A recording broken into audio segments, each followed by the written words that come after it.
Ready? Good, you can start. All right. Here with Southern Virginia with the Schaefer brothers and Coach Peterson. First, we'll get a statement from you, Coach Peterson, about the thrilling 5-set victory right there. Well, not just because I'm old, but because of these matches, I don't have any hair. Momentum in volleyball is just unbelievable. Momentum on our side for 1.5 games to start with. They come back. They're that great a team, that great a tradition. Maybe one of the best players to play in the last how many years on their team. We knew they were going to come back, and you keep saying they're going to come back, but it actually happens, and you're never really prepared for that because of momentum. Kudos to them for that. Could have gone either way. And then I'm going to say kudos to us for not giving up there at the end. Thrilling comeback, actually, and some adversity for us, and even a sprained ankle for us, and this and that. But I'm very proud of these guys. Two good teams played tonight, and we just happened to come out on top. But more than anything, I'm just proud of who I'm with, especially maybe right now, these two guys. So I want to hear from both of you guys. What's it like playing with your brother in college? It's definitely a lot better than high school. We kind of butted heads in high school, but we have a connection that it's hard to beat. I love this guy. He's a brother. He's my brother, and we're balling out the best we can. Yeah, I always think that growing up, you're gonna have that rivalry with your brother, and there's gonna be tension, and you're gonna fight, and you're gonna bicker, and you're gonna do all these things. But at the end of the day, we are family, and not only am I playing with my actual blood brother, but we have a team of brothers, and we work very well together, and we love each other. And I love this man, and I'm so grateful that he came to the school. Because just having that connection, having that blood with you away from home it's significant. And on the court, we connect very well. We play doubles over the summer. We're double partners, and we play different events together. So almost every time we play volleyball, it's with one each other. So Christian, I'll go with you next. So 23 kills on 36 swings with only 3 errors. What was working for you out there?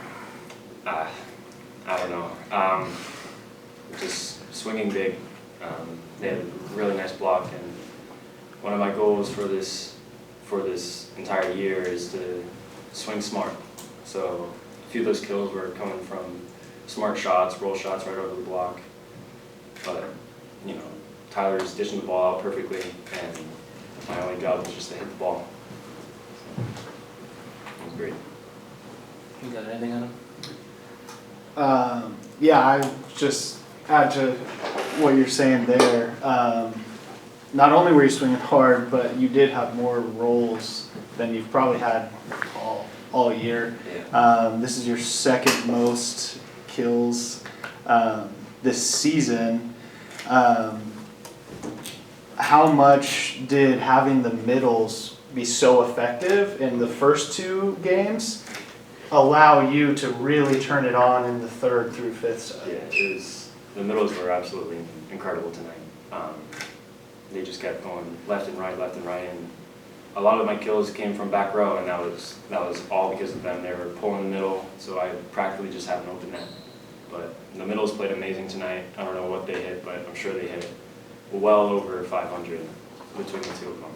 So very proud of this team and what they do.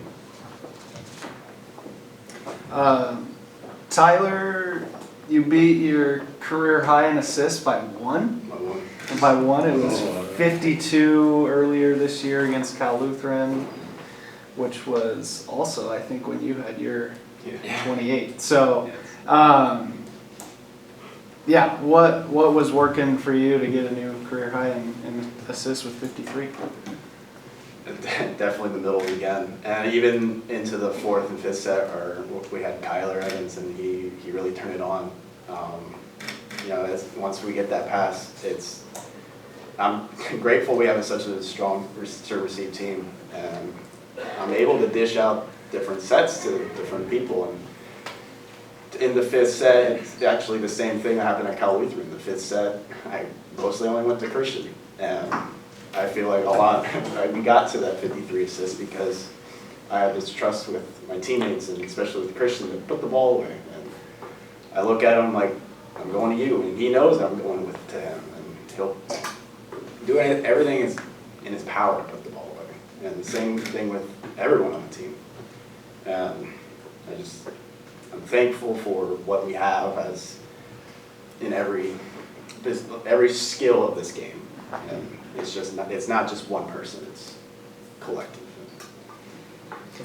Coach, you mentioned Springfield having one of the best players in Division III this year and maybe over the past 4 years as well in Jared Anderson.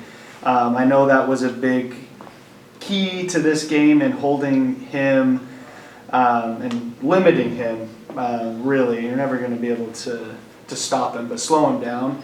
How do you feel that the team did? He did end with also 23 kills just like Christian, but only hit 271 compared to Christian's 556.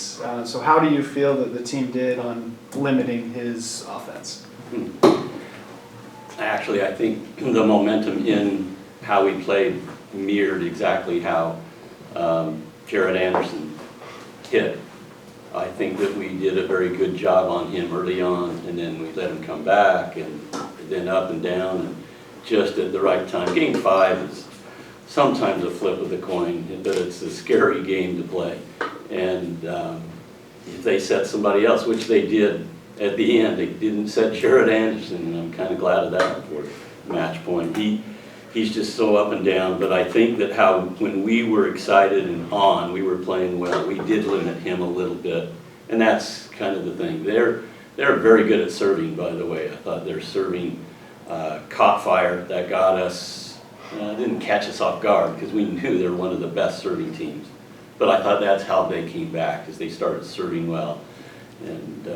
And we kind of fumbled just a few. Yeah, so that makes sense. Momentum again. But Jared Anderson, you said it already, you're not going to stop him. If you can slow down a few points your way, that's great. Yeah, that leads to my last question is about the serve. 26 service errors again tonight after 28 against Rutgers. That's going to have to drop tomorrow if we're going to win. What's the plan for that? Besides serving it in?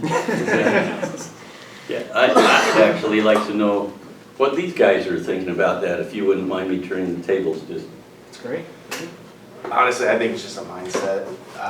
The first 2 sets we had, I'm not quite sure, but very few service errors, and that I think we got complacent with our serving. What?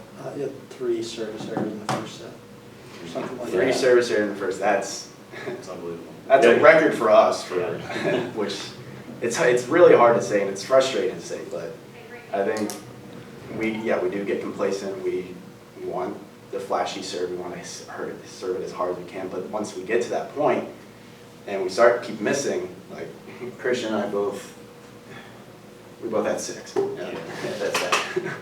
But it's just staying focused on what we need to do and not get complacent with how things are going.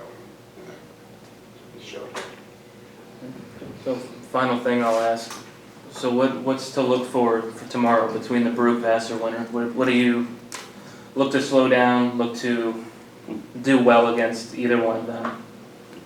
Basically see your outlook on tomorrow. Well, they're such a good team. The whole team is dangerous. And we're going to watch their match now and try to pick out a few things of strategy that we can do. But I'm not going to be able to tell you right now the exact thing we were concentrating, and I was concentrating, excuse me, on this particular match. So. Yeah,